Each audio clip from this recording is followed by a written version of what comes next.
আপনারা আমাদেরকে ক্ষমা করবেন। আপনাদের মাধ্যমে প্রিয় দেশবাসীর কাছে আমাদের আহ্বান, অনুরোধ, আমাদের বিপদ ঘাড়ে নিয়েও আমরা চেষ্টা করেছি পুরা সময় জুড়ে দেশবাসীর বিপদে পাশে থাকার। এমনকি ফ্যাসিস্ট সরকার বিদায় নেওয়ার পরেও আমরা চেষ্টা করেছি আমাদের গর্বের শহীদ পরিবার, আহত পঙ্গু ভাই বোনদের পাশে থাকার। কিন্তু আমরা এটা বিশ্বাস করি যে আমরা আমাদের পুরা কর্তব্য আদায় করতে পারিনি, আমাদের অনেক সীমাবদ্ধতার কারণে। একসময় আমাদেরকে করতেই দেওয়া হতো না, এখন অনেক সীমাবদ্ধতা আমাদের আছে। আপনারা আমাদেরকে ক্ষমা করবেন।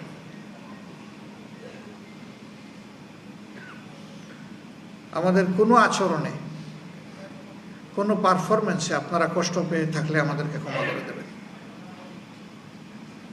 যখন যেভাবে হোক, মানুষ আমরা কেউ ভুলের ঊর্ধ্বে না। দল হিসাবে আমরা দাবি করি না যে আমরা ভুলের ঊর্ধ্বে।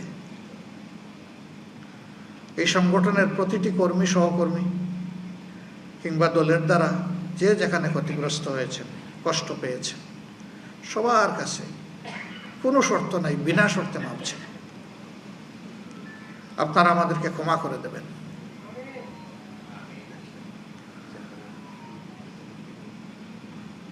সম্মানিত সাংবাদিক বন্ধুগণ, আপনাদের এত ব্যস্ততার মধ্যে আপনারা আজকে কোর্টে গিয়েছেন, এখানে এসেছেন, আর অনেক অ্যাসাইনমেন্ট আপনাদের আছে। গ্লিটারের টুইন লেমন ও অ্যান্টিব্যাকটেরিয়াল ফর্মুলা বাসনকে চকচকে জীবাণুমুক্ত করে আমাদের দেয় গ্লিটার গ্যারান্টি। রিয়েলি আমরা ইমপ্রেসড।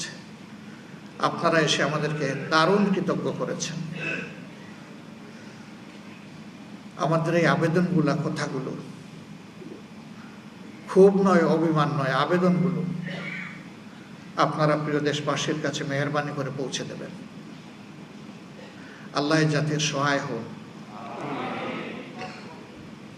জাতির অনেকগুলা বার্নিং ইস্যু এখনো আনরিজলভড।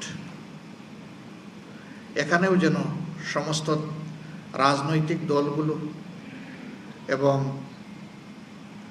যারা সংশ্লিষ্ট অংশীজন দেশকে ভালোবাসে, সর্বোচ্চ অগ্রাধিকার জনগণের স্বার্থকে দিয়ে আমরা যেন সবাই ভূমিকা পালন করতে পারি। আল্লাহ আমাদেরকে তৌফিক দান করুন।